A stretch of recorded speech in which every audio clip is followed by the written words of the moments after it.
Pour ne rien manquer, abonnez-vous maintenant. Les vraies voix Sud Radio, 17h-20h, Philippe David, Cécile de Ménibus. Bienvenue dans les vraies voix. On est ensemble jusqu'à 19h pour parler de l'actualité avec vous et pour vous. Il y a marqué Parlons vrai sur nos murs. On vous propose de le faire en utilisant ce numéro. Aude, vous êtes bien entendu à l'autre bout du fil avec Philippe Bilger qui est avec nous aujourd'hui, Françoise Degois et Pierre-Yves Martin. Et tout de suite, le grand débat du jour. Les vraies voix Sud Radio, le grand débat du jour.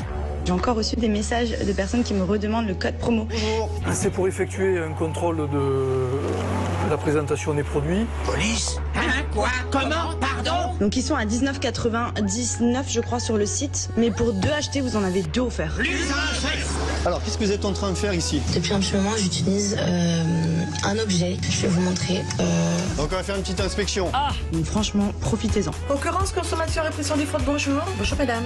J'ai fait des machines en fait, et en fait ça rajeunit le vagin, comme si j'avais 12 ans genre. Vous êtes en état d'arrestation! On est mal.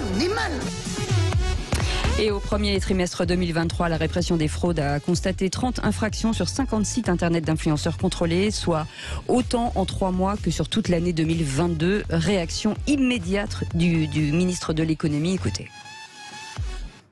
Tout cela est évidemment totalement inacceptable. Il y aura des sanctions, il y aura des injonctions, il y aura des poursuites pénales et nous allons donner les noms des influenceurs qui n'ont pas respecté les règles dans les prochains jours. Je veux aussi protéger les influenceurs qui font un super boulot, qui sont dynamiques, qui sont créatifs, contre les arnaques d'autres influenceurs qui du coup développent une mauvaise réputation d'une activité qui pourtant se développe en France. Une mesure dissuasive selon Bruno Le Maire et après les noms, les sanctions. Actuellement, 18 injonctions de cesser des pratiques illicites ont été prononcées et 16 procès-verbaux pénaux ont été déclarés. Pour réguler ce secteur, un texte transpartisan a été adopté à l'unanimité par l'Assemblée nationale la semaine dernière. Affaire à suivre. Alors est-ce que pour vous, sanctionner et afficher les noms des influenceurs dans l'illégalité, est-ce que c'est une bonne chose? Est-ce que ça va changer les choses? Est-ce que ça va permettre de revenir à des bonnes pratiques? Que vous pensiez oui, que vous pensiez non, un seul numéro, le 0826 300 300. Toujours aussi théâtral. Et pour en parler, on a invité Magali Berda, fondatrice de l'agence Shona Evans. Magali, bonsoir, merci d'être avec nous. Une réaction d'abord de nos vraies voix, Philippe Bilger, sur cette offensive de poser une question, comme je crois beaucoup à l'influence. De toutes sortes, mais je ne connais pas bien le monde des influenceurs. J'aurais aimé que vous m'expliquiez d'abord une définition technique de ce qu'on appelle aujourd'hui un influenceur et pourquoi sont-ils depuis quelque temps dans le collimateur et est-ce que c'est justifié? Alors un influenceur, c'est une personne qui a un impact sur une communauté, donc des gens qui les suivent. On peut dire que vous êtes influenceur avec 10 000 abonnés, 2 000 abonnés comme 10 millions d'abonnés. Tant que vous avez un impact sur les gens, c'est que vous êtes un influenceur puisque vous pouvez les influencer. Ensuite, il y a des polémiques effectivement depuis 1 an qui sont gravissimes, qui sont parfois très justifiées, parfois très injustes. Et comme l'a dit notre cher ministre, c'est le Far West depuis 1 an dans notre métier. Et c'est tout simplement, je pense, à mon stade, à moi, dégueulasse de laisser faire ça parce qu'on est en France, on est dans un état de droit et que à un moment donné on peut pas laisser tout dire, tout faire, jeter tout le monde en pâture, jeter l'une en pâture et pas l'autre, dire des choses alors qu'il n'y a pas encore d'enquête, qu'il n'y a pas de résultats et puis alors maintenant il y a des résultats donc vite il faut aller balancer des noms mais en fait on attend encore bien plus que ça. Enfin moi personnellement dans mon cas j'attends bien plus que ça ne suffit pas de jeter des noms parce que c'est dangereux déjà et au vu de ce que moi je subis depuis 1 an, j'aimerais puisqu'on m'a littéralement jeté en pâture. Vous attendez quoi, Magali? Moi, j'attends qu'il aille plus loin, puisque j'ai demandé plusieurs fois des rendez-vous à Bruno Le Maire, bien avant les polémiques pour l'alerter des problèmes. C'était en quelle année? C'était en 2020, 2021. 2021. Ça fait quand même un certain temps. Voilà. On m'a laissé subir tout ça. J'ai demandé après des rendez-vous. On m'a reçu au téléphone à part des autres. C'est-à-dire que les autres agences ont été reçues là-bas, mais moi au téléphone à part, toute seule. Et j'attends qu'aujourd'hui, comme il y a des retours, visiblement, puisqu'il y a eu des sanctions, j'attends qu'on dise, bah voilà, les agences qui ont fait faire ces placements, c'est-à-dire le placement qui a été condamné, qui a été mal fait, vient de telle agence, ou alors sans agence, pour qu'aujourd'hui, je puisse dire, voilà, vous voyez, sur 50 personnes, peut-être qu'il y en a eu 2, peut-être 1, peut-être 0, peut-être 30 qui vous concerne, qui sont liés à Magali Berdache ou à Shona Evans. Et au moins, les gens pourront dire, alors est-ce qu'elle est... Parce que c'est fou ce qui se passe depuis un an. Voilà, c'est du grand n'importe quoi. Et je trouve que c'est très grave de la part de gens qui ont le pouvoir et les responsabilités dans ce pays de jeter les gens et les laisser se faire massacrer comme ça. Françoise Degois. Moi, j'en ai tellement marre de la démagogie, vraiment, de ce gouvernement. Je n'en peux plus. Honnêtement, Bruno Le Maire, je le tiens quand même pour un des maillons forts, je dirais, de ce gouvernement Macron. C'est quelqu'un qui bosse, il a rendu une copie parfaite, je pense, moi, pendant le Covid. Est-ce qu'on peut m'expliquer cette énergie déployée? J'aimerais qu'on déploie la même énergie pour chasser la fraude fiscale. J'ai pas dit la fraude sociale. La fraude fiscale, des milliards d'euros par an, c'est pas la peine de dire 80 milliards, parce qu'en fait, on n'en sait rien au doigt mouillé. Mais en tout cas, plusieurs dizaines de milliards d'euros par an de fraude fiscale avec les repentis qui rentrent, qui reviennent au compte-gouttes. J'aimerais qu'on ait cette vivacité pour chasser les tombereaux de haine contre Mila, par exemple, sur les réseaux sociaux. J'aimerais qu'on ait... Mila, c'était une jeune fille qui a été prise à partie. Mila, hein, non, mais dans les chaînes auditeurs, peut-être pas tout le monde. Parce qu'elle avait tenu des propos injurieux sur l'islam. J'aimerais qu'on ait, comment dirais-je, cette sagacité, cette volonté, cette communication pour arrêter ce qui se passe sur TikTok, pour arrêter l'influence, effectivement, de l'islam politique, mais pas simplement. Moi, je ne suis pas partie des gens qui ciblent en permanence l'islam. Ce n'est pas une obsession pour moi. Mais je veux dire que je voudrais avoir cette sagacité. Je ne la trouve pas. D'un seul coup, on s'occupe d'un sujet. En quoi est-ce que les influenceurs, c'est plus grave que les sites internet qui te vendent des trucs? Moi, il y a 3 ans, j'avais acheté une trottinette sur internet, elle n'est jamais arrivée. Tu vois, je pense qu'on est plusieurs millions à s'être fait arnaquer. C'est quoi la différence? Parce que c'est plus visible, je pense. Oui, parce que c'est plus visible. Mais comment vous dire, ça ne tant de débauche d'énergie pour récupérer un peu d'argent et ne pas s'attaquer à la véritable influence, ça m'énerve. Mais est-ce que c'est... Pardon. Pierre-Yves ou Magali. Il y a juste une énergie qui est importante à concentrer, parce que, notamment pour les jeunes, ils passent quand même leur vie sur cet environnement de mobile. Attends, laisse-moi le dire. Pardon. Et donc, du coup, ils passent quand même leur vie, ils sont hyper exposés. Donc, il y a un vrai sujet à réglementer. Les jeunes qui vont faire des placements financiers, sérieusement. Non, mais tu vois, il y a un truc... Donc, du coup, en fait, le truc, c'est que c'est très bien de porter ce sujet-là, mais il n'y a peut-être pas besoin de le... Mais porte-le, si tu veux. Comme ça. En fait, il y a un côté, on en parlait tout à l'heure, il y a un côté, voilà, c'est le ministre de l'économie, alors de la souveraineté numérique, très bien, super, mais il y a 1000 choses plus importantes à faire, peut-être que de faire ça, et peut-être que, comme dans le droit des sociétés, quand une société d'exploitation commerciale n'est pas respectueuse des règles, le gérant saute, et elle n'a plus le droit d'exercer. De la même manière, l'influenceur, il n'a plus le droit d'exercer. Et il n'y a peut-être pas la peine besoin de dire machin est sorti, je sais pas. Vous avez été victime d'une arnaque d'un influenceur, ou comme Françoise Degois, vous nous appelez au 0826 300 300. Non, mais moi, c'est pas un influenceur, voilà, mais en fait, vous avez dit exactement ce qu'il fallait, et c'est exactement ça, remettre les choses à leur place. Un influenceur, c'est un panneau publicitaire. Ce n'est pas un propriétaire de site internet. C'est-à-dire que c'est comme si, au téléachat sur TF1 le matin, vous commandez, vous êtes livré avec un produit finalement qui n'est pas vraiment ce qui ressemblait au téléachat, et on a fait un harcèlement, un acharnement sur TF1 qui a diffusé le téléachat. Non, le problème vient du site qui a... Alors, bien sûr qu'attention, il y a eu des problèmes, il y a eu des erreurs, on a des influenceurs qui jouent pas le jeu, il y a des agences aussi qui ont fait des erreurs, peut-être que j'en fais partie, peut-être que non.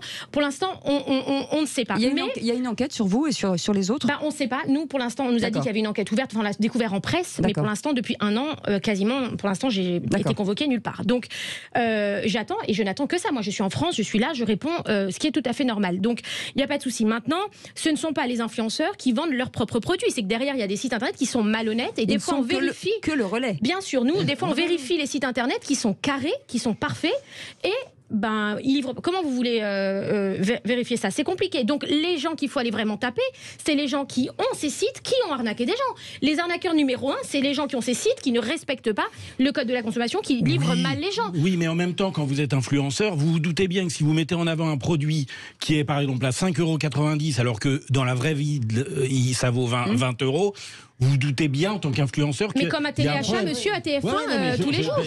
Donc ça, et pourtant, TF1 ne s'est pas fait massacrer comme les influenceurs se font massacrer.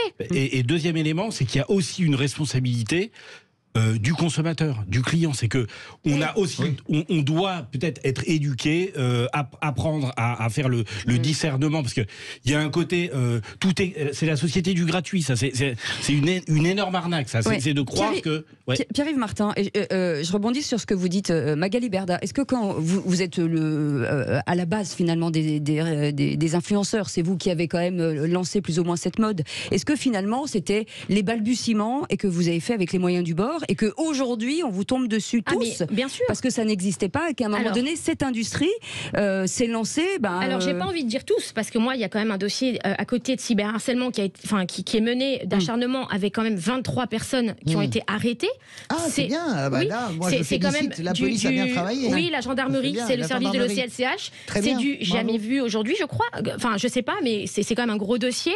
Il y a des gens qui sont convoqués, qui ne se présentent pas non plus. Hein. Voilà, on sait contre vous, harcèlement contre vous. Bien sûr. Donc aujourd'hui, moi, j'aurais aimé que Bruno Le Maire prennent en compte aussi ce que je peux subir moi en tant que mère de famille et en tant que femme, de tous ces horreurs sur les réseaux et de tout cet acharnement où on balance. Bon bref, je ne vais pas refaire l'histoire. Non, mais j'ai une question là-dessus. Oui. Est-ce que Berda, par exemple, est-ce que vous vivez l'antisémitisme? Il y a des gens qui ont été, alors les gens qui ont été arrêtés ne sont que sur du cyberharcèlement aggravé, c'est-à-dire menace de mort, appel au viol et antisémitisme. Voilà, donc que ce soit sur mes enfants, mes filles ou moi, ce n'est que ça. C'est-à-dire que la police va pas se déplacer et puis ils peuvent pas, ils n'ont pas que ça pour un. Excusez-moi, je vais être très vulgaire, pour un sale pute, ils y vont pas, ils peuvent pas, il y en a trop, c'est-à-dire c'est devenu limite normal et ça c'est grave.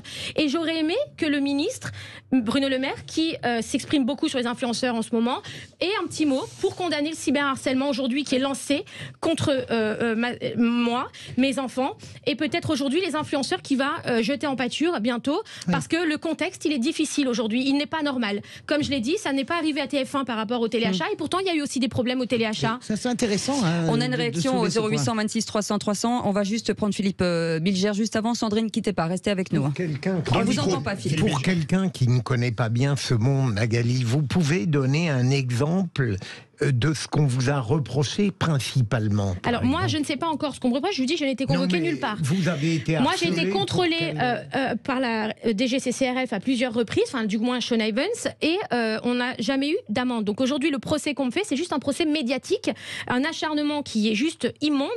Et ce qu'on me reproche, c'est tout. C'est même d'être né. On me reproche d'être né. On me reproche de respirer. On m'envoie des fausses sextapes. On me reproche d'être juive parce que c'est comme ça. On est tous les juifs sont protégés, tous les juifs sont dans des complots. Enfin bref, c'est voilà, c'est ça. De voler. On me reproche d'avoir. Alors hier, par exemple, ils ont tenu un space. Alors le pire, c'est que c'est des collectifs qui sont présents maintenant, écoutés par des députés. Où dans les collectifs, ils disent recevoir Magali Berda, c'est recevoir un pédophile dans une école.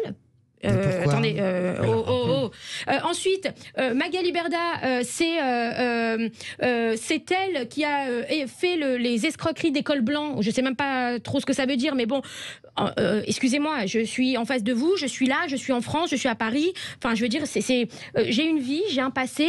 Enfin voilà, j'ai peut-être fait des choses bien, des choses pas bien, mais il faut relativiser un peu, il faut ralentir un peu le mouvement parce que là, on met en danger des gens et c'est grave.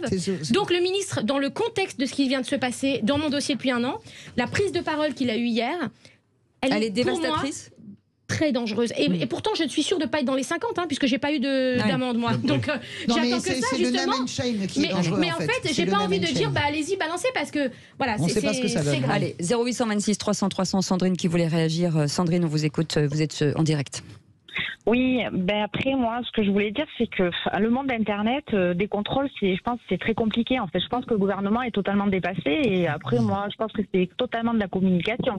Après, il faut savoir que quand on est sur Internet et qu'on est influenceur et qu'on se montre, on prend des risques. Après, c'est à vos risques et périls. En fait, je veux dire, à un moment donné, voilà. Les propos antisémites et tout ça, je le condamne tout à fait. Mais c'est le tourbillon d'Internet, des influenceurs, et tous les jeunes actuellement, ils veulent être influenceurs, ils veulent sur Internet, ils veulent gagner de l'argent par Internet. Vous n'avez pas besoin d'être influenceur pour vous faire insulter sur les réseaux sociaux. Non, mais ça, je suis d'accord. Ça n'a rien à voir, parce que tout le monde est sur Facebook, Twitter, machin. Vous vous faites quand même insulter, donc ça n'a rien à voir. Et c'est comme ça qu'a commencé Mila d'ailleurs. Elle était pas connue au début. Ce que je veux dire, c'est que contrôler comment. Enfin voilà, je suis perplexe par rapport à ça parce que je pense qu'ils sont totalement dépassés. Le monde d'Internet. Enfin, c'est le but, quoi. Je veux dire, ça va tellement vite, c'est tellement. C'est vrai, vous avez raison. Restez avec nous, Sandrine. Restez Comment ils avec peuvent nous. contrôler ça, quoi. Je voudrais poser une question à Magali Berda. Aujourd'hui, sur Internet, on peut acheter tout et n'importe quoi. On peut même acheter des produits qui ne sont pas aux normes chez un industriel chinois ou ce que vous voulez, d'accord ? Est-ce que ces influenceurs, les sites dont vous parliez tout à l'heure, ce sont des sites basés en France ou dans des destinations européennes ou des destinations, vous me passerez l'expression, un peu plus exotiques? Alors franchement, je vais être très transparente avec vous. Je pense qu'il y a eu de tout. Sur Internet, il y a de tout. Mais vous, par exemple, Nathalie, vous influencez... Magali, pardonnez-moi. Non, mais je le sais en plus.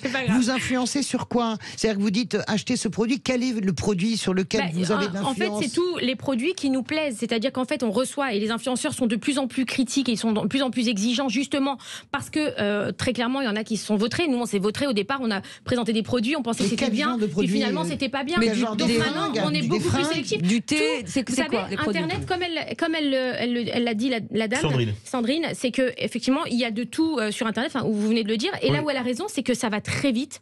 Et que oui, il faut monter une police du web. Et oui, ils ont rajouté des inspecteurs de la DGCCRF, ils en ont rajouté parce que c'est nécessaire. Et ça, c'est des bonnes mesures parce que pour moi, ça sera effectif. Magali, concrètement, vous pouvez faire de la promo pour des fringues, du thé, des bijoux. Tous les produits que j'aime, je vais en faire la promotion. Quel est le souci? Ça peut être des vêtements, comme ça peut être des bijoux ou du thé. Tant que moi, ça me correspond, ça me plaît. Par exemple, moi, j'ai jamais fait la promotion d'alcool. Par exemple, je n'en ai jamais fait. Voilà, j'ai jamais passé un deal pour faire de la promotion d'alcool parce que je suis pas quelqu'un qui aime spécialement l'alcool, donc j'ai pas. Enfin, et puis c'est pas bien parce que la communauté, on sait, les gens, il faut penser aux jeunes, etc. Mais on a peut-être fait d'autres erreurs. Pour la santé. Et la loi E20. Comment? Et la loi E20 aussi. Oui, bien sûr. Bien sûr, et la loi E20. Mais c'est, vous savez, moi, quand j'ai démarré, effectivement, je ne savais pas ce qu'on pouvait faire, ce qu'on pouvait pas faire. Je suis allée voir la RPP, je me suis présentée. La RPP, c'est l'autorité qui régule la publicité en France. J'aurais dit, voilà, j'ai monté un business, je ne sais pas si j'ai le droit de faire ça, je ne sais pas ce que je dois faire. À qui je peux demander? Ils m'ont dit, bah écoutez, vous êtes au bon endroit, on est en train d'étudier le truc aussi. Nous, c'est la publicité, mais on est en train de regarder ce phénomène d'influenceurs. Donc même eux, ils étaient vraiment en train de construire. En fait, vous êtes nés finalement avec cette nouvelle méthode. C'est un métier qui est né en plus. Moi, ce que je comprends, c'est qu'un nouveau métier est né véritablement. Beau métier qui a aidé plein de petites entreprises qui n'ont pas les moyens de payer une publicité en télé qui coûte 50, 80 000 euros. Et chez les influenceurs, ils vont payer 1000, 1500 euros, 500 euros et ils vont pouvoir se faire connaître, pouvoir démarrer. Donc il faut arrêter de diaboliser en fait. Magali, quand on revient sur le sujet, est-ce que vous pensez qu'il faut vraiment une régulation stricte? Oui, parce que les influenceurs sont issus de tout âge, tout milieu, tout niveau scolaire. Donc tout le monde peut être influenceur. On ne peut pas reprocher à quelqu'un qui a 20 ans, qui n'a pas fait d'études, de ne pas connaître le code de la consommation sur le bout des doigts. Voilà. Pourquoi vous ne faites pas un syndicat et vous devenez présidente? Syndicat des influenceurs, Magali Berda, présidente. Justement, je viens de le faire et ma fédération vient d'être immatriculée. Bravo, merci. Parce qu'effectivement, on s'autorégule, parce que c'est difficile d'être accompagné. Comme je vous le dis, j'ai écrit au ministre en 2021 pour lui demander un rendez-vous, pour lui dire il nous faut de l'aide, on a besoin d'aide parce que Internet va trop vite, on est dépassé. J'ai pas été reçue. À l'époque, c'était pas l'urgence. Présidente de syndicat, c'est pas ça non plus, parce que qui dit syndicat n'est pas garantie de réception forcément au gouvernement. La vache, vous faites référence à quoi, hein? Allez, on revient en arrière. Merci beaucoup Magali Berda d'avoir été avec nous, d'être venue nous expliquer, fondatrice de l'agence Shona Event. Dans un instant plus détendu, le Kikadi Show. Bah oui, le quiz de l'actu. Si vous voulez rester, vous pouvez rester. Allez, on vous savez pas ce que c'est. Vous allez voir. C'est n'importe quoi. C'est mythique. Ok, je reste. À tout de suite. Ok.